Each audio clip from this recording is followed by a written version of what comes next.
Hai. Ya, kali ini kami mau cerita pengalaman pribadi atau pengalaman kami sekeluarga. Keluarga kecil kami punya pengalaman banyak, meskipun usia pernikahan kami baru seusia jagung, tapi Tuhan izinkan kami mengalami banyak pengalaman yang menurut kami mendewasakan kami. Dan cerita ini, kisah nyata ini satu di antara banyak banyak kisah. Jadi kalau teman-teman nanti terberkati bisa di follow atau di subscribe dan bisa di share ke orang lain. Kali ini saya mau cerita tentang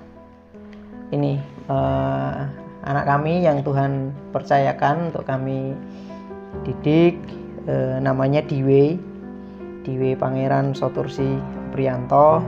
Sekarang usianya 2 tahun 1 bulan, dan dia punya pengalaman yang membuat saya sebagai orang tua muda belajar banyak hal tentang pertolongan Tuhan. Nah, waktu dia kalau nggak salah usia 5 bulan ya, usia 5 bulan waktu itu, nggak tahu kenapa, apakah kepalanya terbentur atau bagaimana, tiba-tiba kami taunya di sebelah kanan, di kening sebelah kanan ada benjolan lumayan ya. Terus keras, benjolannya keras sekali. Nggak tahu apakah itu kebentur mainan saat bersama mamanya di sekolah gitu, atau seperti apa, nggak tahu. Ya, intinya dia mengalami benjolan di kepala dan keras. Itu sejak usia sekitar 5 bulan.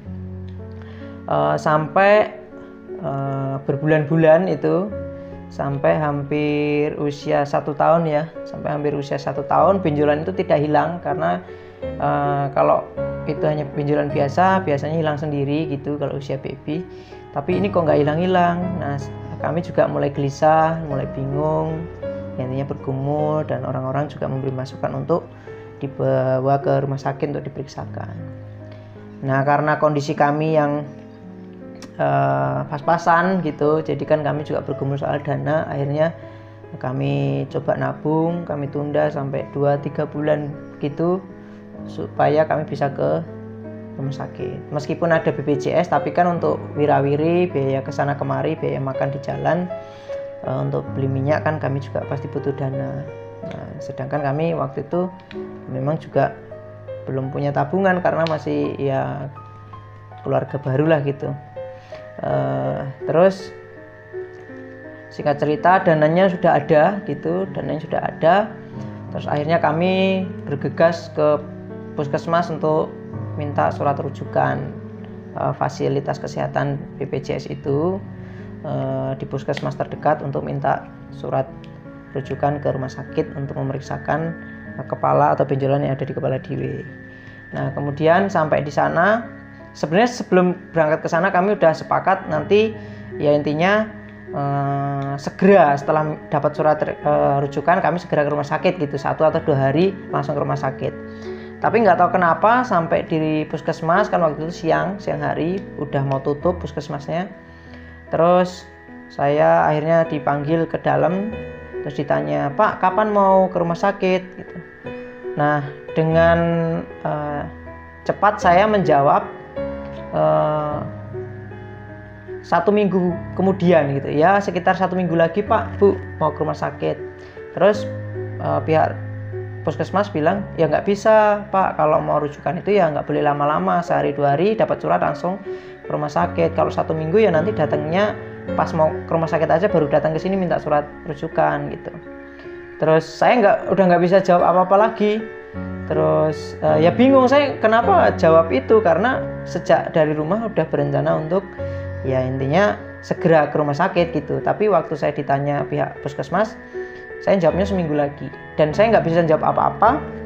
Singkat cerita, mamanya Diwe pasti marah juga ya, emosi karena nggak sesuai perjanjian, nggak sesuai kesepakatan waktu di rumah. Nah, waktu keluar puskesmas ke tempat parkir, mamanya Diwe udah mulai emosi, udah ngomel lah sambil dalam perjalanan naik motor pulang itu emosi lah intinya gitu. Terus saya nggak bisa jawab apa-apa, saya nggak bisa kasih argumen apa-apa. Saya juga bingung kenapa saya ngomong begitu. Nah, singkat cerita, itu dalam kebingungan itu saya nggak mau bahas itu lagi, intinya nggak tahu mau bilang apa gitu. ya mamanya Dewi tambah emosi juga gitu. Terus sekitar 2-3 minggu ya kalau nggak salah, hampir 1 bulan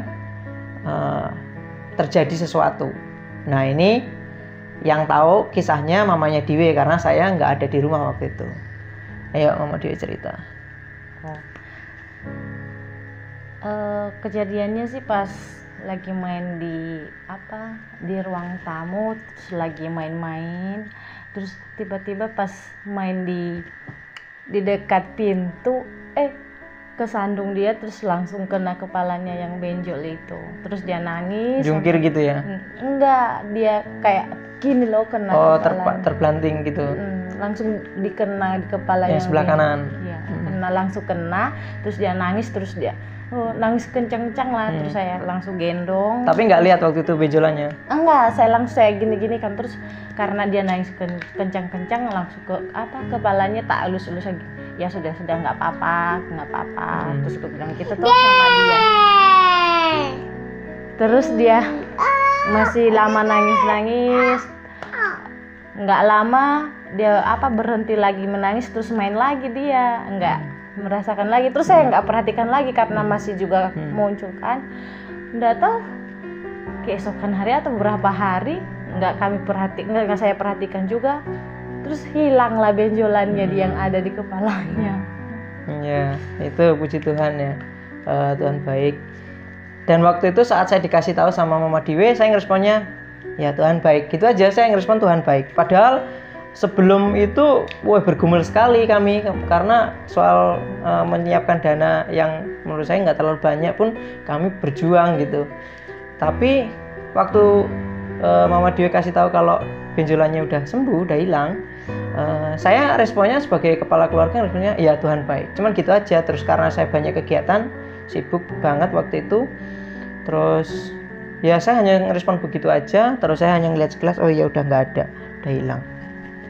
Terus kemudian seminggu berikutnya saya sambil kerja waktu itu di rumah, pas memang jadwalnya ngerjakan sesuatu di rumah,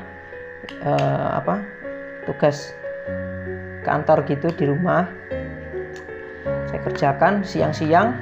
Tiba-tiba ada kayak pernyataan atau suara hati, atau yang saya percaya itu suara Tuhan Sang Pencipta mengingatkan.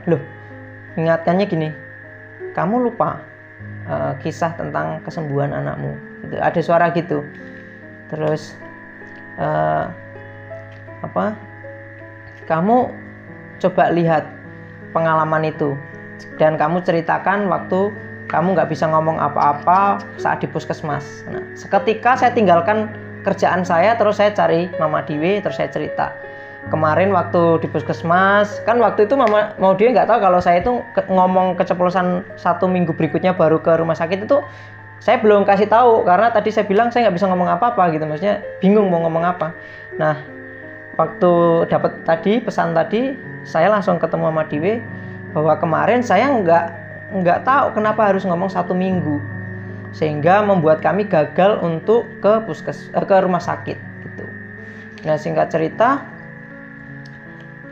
saya ngomong begitu, saya kembali diteguhkan dengan suara itu tadi, bukan suara langsung kayak audible ya, tapi dalam hati bahwa kami diizinkan Tuhan untuk mengalami ini supaya kami belajar dari prosesnya, belajar dari polanya Tuhan, polanya Sang Pencipta itu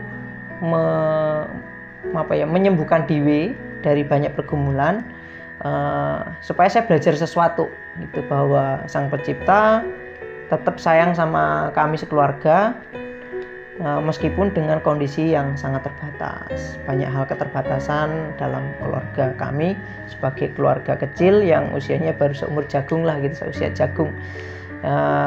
Mungkin teman-teman atau bapak ibu yang nonton video ini yang sudah lama usia pernikahannya pasti banyak pengalaman yang hebat-hebat.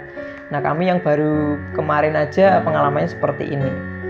Terus kembali ke cerita tadi, pengalaman ini menunjukkan bahwa Tuhan baik, Tuhan tepat memberikan pertolongan, Tuhan juga mengizinkan sesuatu, tantangan-tantangan dalam keluarga, supaya kami berdua juga berproses menjadi orang tua yang tepat dalam mendidik Diwe, seperti itu.